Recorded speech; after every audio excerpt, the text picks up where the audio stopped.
Hello everyone, অঙ্ককুঠিরে সকলকে স্বাগত। আমরা যে সায়েন্স প্রিভিয়াস ইয়ার আলোচনা করছিলাম তার আজকে সেট 12 নিয়ে আলোচনা করব।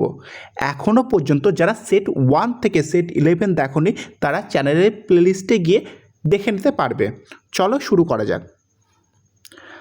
প্রথম প্রশ্ন বলছে নিচের কোনটি টিন্ডাল প্রভাব দেখাবে না। দেখো এখানে বলেছে কিন্তু দেখাবে না। আচ্ছা, টিন্ডাল প্রভাব দেখায় কারা? যে সমস্ত দ্রবণগুলো কি কোলয়েড দ্রবণ বা সাসপেনশন, সেই সমস্ত দ্রবণগুলো কিন্তু টিন্ডাল প্রভাব দেখায়। আর যে সমস্ত দ্রবণ কিন্তু প্রকৃত দ্রবণ তারা কখনোই টিন্ডাল প্রভাব দেখাবে না। এখানে বলছে অপশান এ বলছে ইমালশন, দুধ, কপার সালফেট দ্রবণ আর স্টার্চ। এখানে একমাত্র কপার সালফেটের দ্রবণ হচ্ছে প্রকৃত দ্রবণ, তার জন্য কপার সালফেটের দ্রবণ টিন্ডাল প্রভাব দেখাবে না, বাকিগুলো দেখাবে। তাহলে অপশান সি হবে রাইট অ্যান্সার।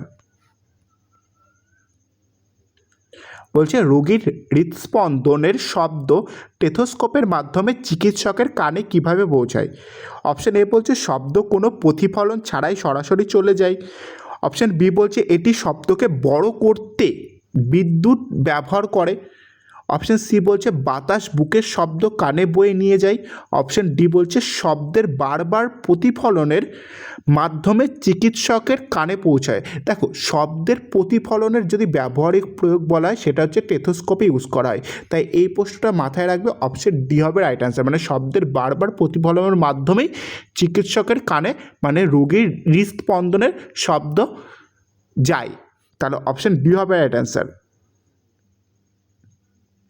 এবার কি বলছে, নিচের সবকটি যানবাহন 50 কিমি/ঘন্টা বেগে চলছে, সবাইকে একই বিন্দুতে থামতে হবে। কোন যানবাহনটি ব্রেক কষার জন্য সবচেয়ে বেশি বল প্রয়োগ করবে? আচ্ছা দেখো, যার ভর বেশি সেই বস্তুটা ব্রেক কষতে বেশি বল প্রয়োগ করবে। এখানে অপশান এ আছে বাস, অপশান বি আছে সাইকেল, অপশান সি হচ্ছে গাড়ি, অপশান ডি হচ্ছে স্কুটার। এই চারটের ভেতরে বাসের ভর সবচেয়ে বেশি, তার জন্য বাসটাকে থামাতে সবচেয়ে বেশি বল প্রয়োগ করতে হবে, তার জন্য অপশান এ হবে রাইট অ্যান্সার। এরপরে নেক্সট বলছে কোন গোষ্ঠী HIV সংক্রমণের সবচেয়ে বেশি ঝুঁকিতে থাকে? অপশান এ বলছে যারা ব্যক্তিগত পরিচ্ছন্নতা বজায় রাখে। অপশান বি বলছে যারা একাধিক ব্যক্তির সাথে অনিরাপদ যৌন সম্পর্ক রাখে। অপশান বিটাই হবে কি রাইট অ্যান্সার। ঠিক আছে, এরপর নেক্সট বলছে উদ্ভিদের সবচেয়ে সাধারণ সরল স্থায়ী কণা মানে সিম্পল পার্মানেন্ট টিস্যু কোনটি? Option A sclerenchyma, option B aerenchyma, option C sclerenchyma, option D parenchyma. সঠিক উত্তর হবে অপশান ডি প্যারেনকাইমা। বলছে মৌমাছি পালন কেন্দ্র নিচের কোন খাদ্যদ্রব্য উৎপাদনে আমাদের সাহায্য করে? দেখো, মৌমাছি থেকে মধু পাওয়া যায়, এটা একদমই ইজি প্রশ্ন ছিল। তাহলে অপশান সি হবে রাইট অ্যান্সার। বলছে একটি বস্তু যখন স্থির গতিতে বৃত্তাকার পথে চলে তখন তার গতিকে কি বলা হয়? অপশান এ অরৈখিক গতি, অপশান বি সুষম বৃত্তীয় গতি, অপশান সি রৈখিক গতি, অপশান ডি হচ্ছে অসম বৃত্তীয় গতি। দেখো, স্থির গতিতে চলছে এবং বৃত্তাকার পথে চলছে, তার জন্য কি অপশান বি হবে রাইট অ্যান্সার, সুষম বৃত্তীয় গতি। এরপরে বলছে পেট্রোলের তুলনায় ইথানলকে কেন উন্নত বিকল্প জ্বালানি মনে করা হয়? অপশান এ বলছে ইথানল একটি কঠিন জ্বালানি, অপশান বি বলছে ইথানলের স্ফুটনাঙ্ক পেট্রোলের চেয়ে বেশি, অপশান সি বলছে ইথানল পরিষ্কার এবং ধোঁয়াহীন শিখায় জ্বলে, অপশান ডি বলছে ইথানল পুড়লে ক্ষতিকারক ধোঁয়া তৈরি হয়। দেখো, এখানে সবচেয়ে অ্যাপ্রোপ্রিয়েট অ্যান্সার হচ্ছে অপশান সি ইথানল পরিষ্কার এবং ধোঁয়াহীন শিখায় জ্বলে। এরপরে বলছে গ্লুকোজের আণবিক ভর কত? গ্লুকোজের সংকেত কি? C6H12O6। তাহলে কার্বন কত হয়? 12। তাহলে এখানে দেখো কটা কার্বন আছে? 6টা। তাহলে 6 গুণ 12 লিখতে পারি আমরা। আচ্ছা, এরপরে আসছে হাইড্রোজেন, হাইড্রোজেন আছে 12টা। তাহলে এখানে কি হাইড্রোজেন 1 করে হয়, তাহলে কি 1 গুণ 12 লিখতে পারবো। ঠিক আছে, তারপরে অক্সিজেন কত হয় বলো তো? অক্সিজেন হয় 16। তাহলে কি এখানে 6 গুণ 16 লিখতে পারবো। ঠিক আছে, তোমরা যদি ক্যালকুলেশন করো দেখতে পাবে 180 অ্যান্সার হবে। ঠিক আছে, তাহলে অপশান বি হবে রাইট অ্যান্সার। চলো নেক্সট কোশ্চেন দেখো। বলছে প্রাপ্তবয়স্কদের মধ্যে গ্রোথ হরমোনের অতিরিক্ত নিঃসরণের ফলে কোনটি ঘটে? অপশান এ বলছে অ্যাক্রোমেগালি, অপশান বি বলছে গ্রেভস ডিজিজ, অপশান সি বলছে অ্যাডিশন ডিজিজ, অপশান ডি বলছে বামনত্ব। উত্তর হবে অপশান এ, ঠিক আছে, অ্যাক্রোমেগালি। বলছে উত্তল দর্পণ। আচ্ছা, উত্তল দর্পণের ক্ষেত্রে যা হবে, অবতল লেন্সের ক্ষেত্রে কিন্তু ঠিক একই ঘটনা ঘটবে। উত্তল দর্পণের ক্ষেত্রে প্রতিবিম্ব সব সম্পর্কে কোনটি সঠিক?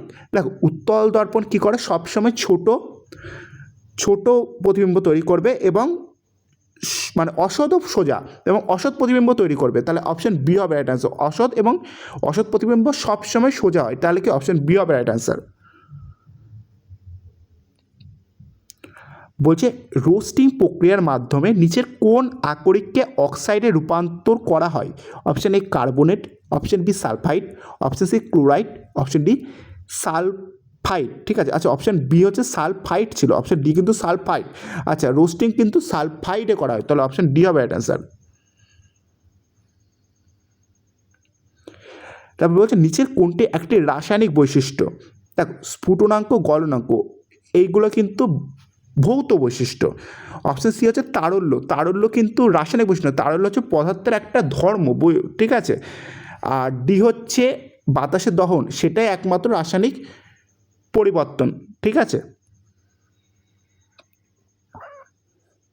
বলছে কোন ধরনের প্রজননে নতুন প্রজন্ম তৈরির জন্য স্ত্রী ও পুরুষ উভয় লিঙ্গের প্রয়োজন হয়?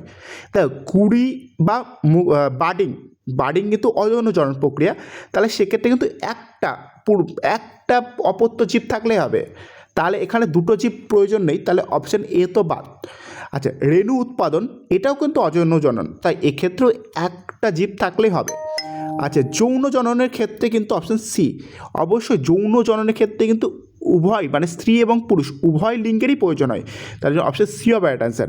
আর খণ্ডায়ন এটাও এক প্রকার যৌন জনন, এখানেও এক প্রকার থাকলেই হবে, মানে এক প্রকার জীব থাকলে হবে।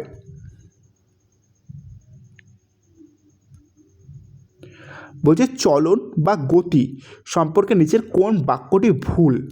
ঠিক আছে, আচ্ছা দেখো, অপশান এ বলছে আলোর দিকে বেঁকে যাওয়া উদ্ভিদের এক প্রকার চলন, এটা অবশ্যই সঠিক। অপশান বি বলছে বাহ্যিক চলন দেখা না গেলেও জীবের ভেতরে আণবিক চলন চলতেই থাকে, অপশান বিও সঠিক। অপশান সি বলছে আণবিক চলন কেবল প্রাণীদের মধ্যে দেখা যায়, উদ্ভিদে নয়, না এটা ভুল, উদ্ভিদের ভেতরেও আণবিক চলন দেখা যায়, তাই অপশান সিটা ভুল, তাই জন্য সিটা রাইট অ্যান্সার হবে। এবার নেক্সট বলছে খণ্ডায়ন বা খণ্ডী ভবন বলতে পারো সম্পর্কে কোন উক্তিটি ভুল?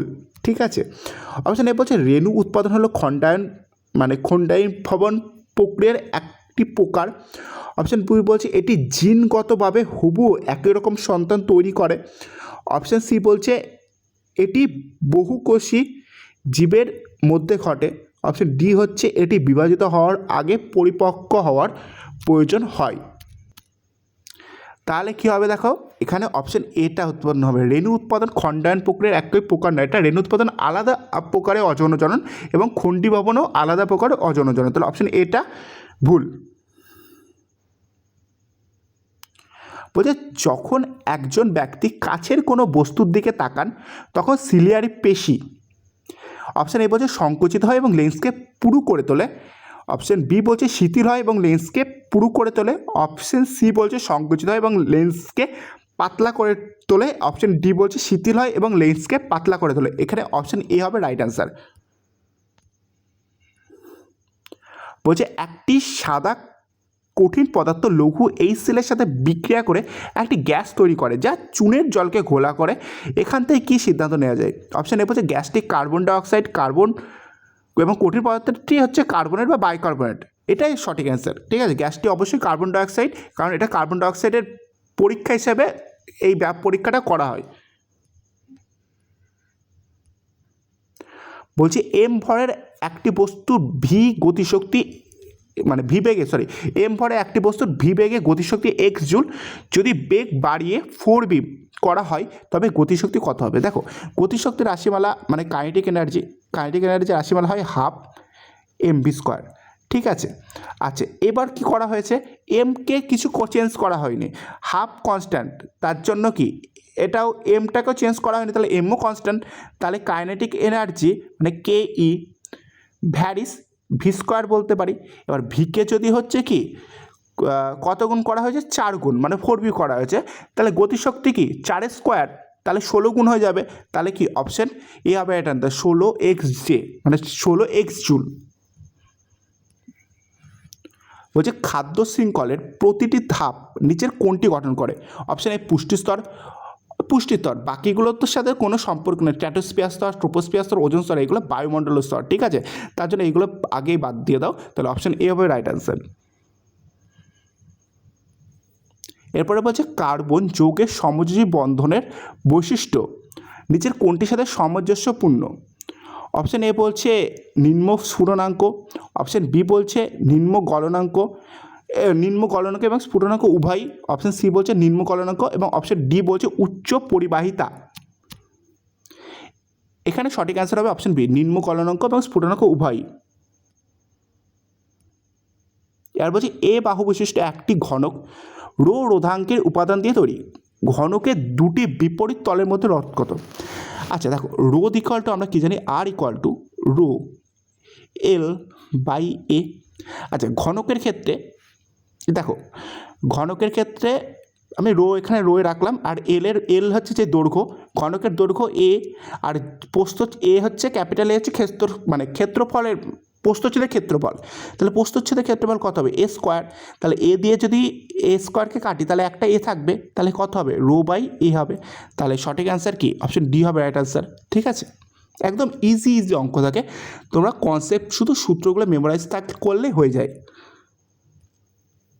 তারপরে বলছে বেকিং সোডার রাসায়নিক সংকেত কি, এখানে উত্তর একবারে এটাকে অ্যানিমেশন করা হয়নি, এখানে ডাইরেক্ট দেয়াই আছে, তোমরা তাই দেখেও নিতে পারবে যে বেকিং সোডার রাসায়নিক সংকেত কী হবে, অপশান বি NaHCO3, কারণ এটা ইম্পর্টেন্ট প্রশ্ন, ঠিক আছে, বারবারই তাই, কিছু রাসায়নিক পদার্থের নাম বেকিং সোডা, কস্টিক সোডা, তারপর পোড়া চুন, কলি চুন, ব্লিচিং পাউডার, এগুলো কিন্তু রাসায়নিক নাম জানবে, এবং রাসায়নিক নামটা দেখবে সোডিয়াম বাইকার্বনেট বা সোডিয়াম হাইড্রোজেন কার্বনেটে বলা হয়, ঠিক আছে, যেমন এখানে NaCl এর নামটা দিতে পারে, NaCl কি সোডিয়াম ক্লোরাইড যেমন খাবার লবণ, তারপর Na2CO3 কাপড় কাচার সোডা বা যেটাকে ওয়াশিং সোডা, এটাও দিতে পারে যে ওয়াশিং সোডার রাসায়নিক সংকেত কি Na2CO3, তারপর কস্টিক সোডা যেটা বলছিলাম সোডিয়াম হাইড্রোক্সাইড, সেটা হচ্ছে NaOH, সেটাও দিতে পারে, তাই সব কটা কিন্তু মাথায় রাখবে, ঠিক আছে, অপশন বি হবে রাইট অ্যান্সার এক্ষেত্রে।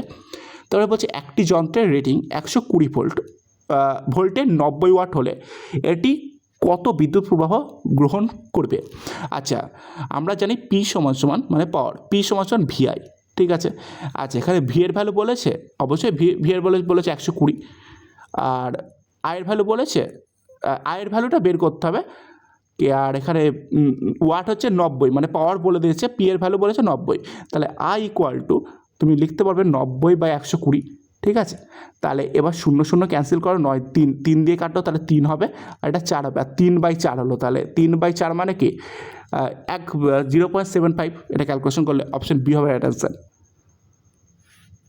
বলছে পৃথিবীর দূরত্ব স্থির রেখে যদি চাঁদের ভর দ্বিগুণ করা হয় তবে পৃথিবী ও চাঁদের মধ্যে মহাকর্ষ বল কেমন হবে। দেখো আমরা জানি মহাকর্ষ বল F equal to G m1 m2 by r square, ঠিক আছে। আচ্ছা এবার দূরত্ব স্থির রেখেছে, তাহলে কি আমি আরকে পুরোপুরি কনস্ট্যান্ট রেখেছি, আচ্ছা জি এর মানও কনস্ট্যান্ট থাকে, তাহলে এবার চাঁদের ভর কি করা আছে, দ্বিগুণ করা হলো, ঠিক আছে, তাহলে কি হবে,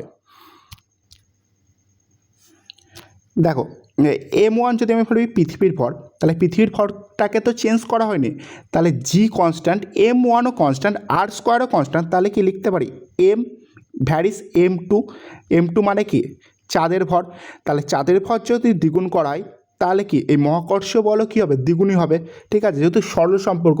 আচ্ছা অনেক ফিজিক্স অঙ্ক তুমি ভেদ যদি জানো ভালোভাবে, ভেদের যদি করো না তুমি ক্যালকুলেশনই করতে হয় না, তুমি এক লাইনে পুরোপুরি মাইন্ড ক্যালকুলেশনে তোমার অ্যান্সার হয়ে যাবে, তাই ভেদটা কিন্তু তুমি শিখে নেবে, দেখবে অনেক ফিজিক্সের অঙ্ক মানে অনায়াসে হয়ে যাবে, তাহলে এখানে অ্যান্সার কী হবে, অপশান সি দ্বিগুণ হবে, ঠিক আছে। আচ্ছা আজকের ভিডিওটা এই পর্যন্ত ছিল, এই সেট 12-এর কটা প্রশ্ন তোমার রাইট হলো অবশ্যই কমেন্টে জানাও। আর ভিডিওটা ভালো লাগলো অবশ্যই চ্যানেলটা সাবস্ক্রাইব করে দাও। আর নেক্সট পার্টের জন্য অবশ্যই অপেক্ষা করো, খুব তাড়াতাড়ি নেক্সট পার্টে আসবে। আর এই চ্যানেলেই রেলওয়ের পুরো সায়েন্স ক্লাস কভার হয়ে যাবে, তাই চ্যানেলটা সাবস্ক্রাইব করে নাও।